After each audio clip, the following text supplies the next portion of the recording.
गरिदिनुको लागि सिटले गाउँपालिकाका आदरणीय अध्यक्ष श्री परशुराम खतिवडाज्यूलाई म अनुरोध गर्दछु। आसन ग्रहणकै क्रममा सिटले गाउँपालिकाका आदरणीय उपाध्यक्ष श्री सविता अर्यालज्यूलाई म अनुरोध गर्दछु। त्यसैगरी सिटले गाउँपालिकाको प्रमुख प्रशासकीय अधिकृत श्री अनिशा आचार्य म्यामलाई म आसन ग्रहणको लागि अनुरोध गर्दछु।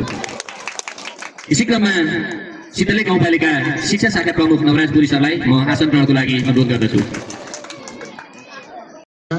कार्यक्रम सञ्चालन गर्नु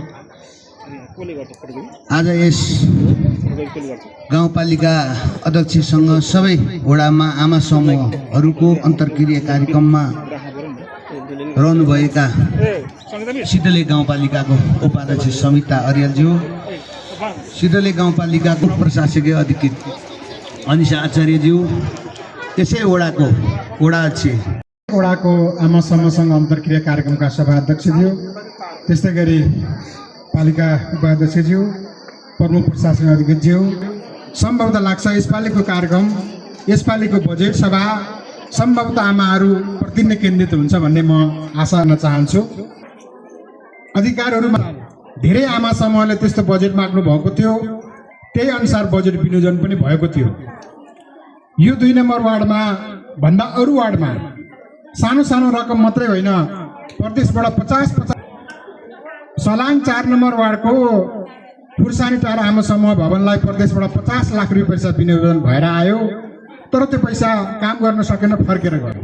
कारण के थियो त भन्दा अहिले प्रदेश सरकारले हुनुपर्छ को नाममै भएको जग्गा, नत्र भने अहिले अध्यक्षज्यू उपाध्यक्ष हुनुहुन्छ, प्रमुख प्रशासकज्यू अधिकृत हुनुहुन्छ, सम्भवतः लाग्छ यहाँ धेरै आमा समूहहरू अहिले प्रत्येक टोल बस्ती र हामी बजेटको सङ्घारमा भएको हिसाबले केही बजेट पक्कै पनि आउँछ, तर त्यो बजेट कार्यान्वयन भएन भने त्यसको अर्थ हुँदैन। मैले यहाँलाई टोल बस्तीमा धेरै आमा समूहदेखि हरेक गर्नु भएको छ, त्यो सोलफालेको 20मा एउटा चाहिँ कालीदेवी भन्ने समिति, 2टा समिति बनेर आयो, हामी कुनलाई दिने त्यस कारणले तपाईँहरू कम्तीमा 20 रुपियाँ तपाईँहरूको त्यो समुदायमा विकास हुने भएको हिसाबले तपाईँहरू सल्लाह गरेर आउनु भनेर अहिले सक्रियताका साथ आउनु भएको छ। सम्भवतः लाग्छ त्यहाँनिर नितान्त आवश्यक छ, यो अध्यक्ष उपाध्यक्षले सुन्नु भएको छ।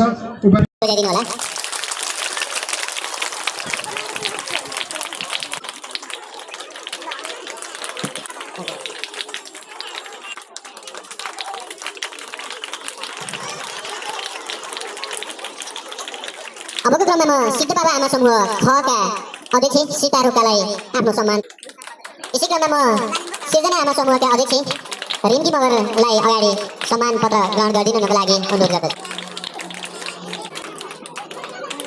अबको क्रममा म जनचेतना महिला कृषक आमा समूहका अध्यक्ष फुलमाया अर्यालज्यूलाई अगाडि आएर आफ्नो सम्मान पत्र ग्रहण गरिदिनुको लागि, श्रेष्ठज्यूलाई आफ्नो प्रमाणपत्र सम्मान पत्र लिइदिनुको लागि म अगाडि स्टेजमा निम्त्याउन चाहन्छु। सिद्धबाबा आमा समूह विमला श्रेष्ठ।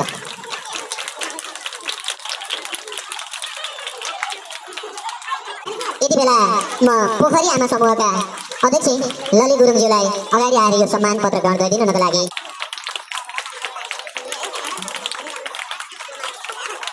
द्युते गिरीलाई आफ्नो सम्मान पत्र ग्रहण गरिदिनुको लागि अनुरोध गर्दछु। अबको क्रममा जनजागरण स्वास्थ्य आमा समूहका अध्यक्ष सावित्रा अर्याललाई म यो सम्मान पत्र आमा समूहका अध्यक्ष रेशमा थापा मगरज्यूलाई यो सम्मान पत्र ग्रहण गरिदिनुको लागि अनुरोध गर्दछु।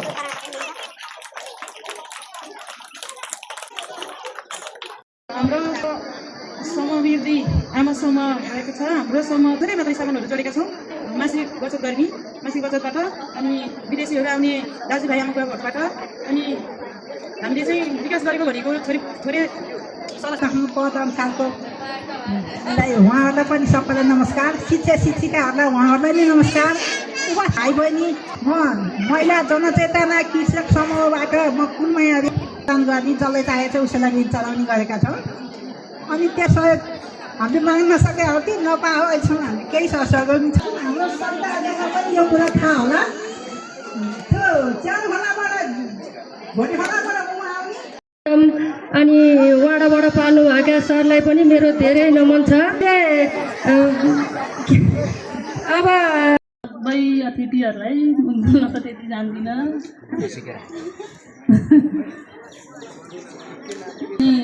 महिला कृषक समूह लगायत विभिन्न आमा समूहबाट उपस्थित हुनुभएका आमा दिदीबहिनीहरू साथै ड्यासमा गर्दै आइरहेका छौँ।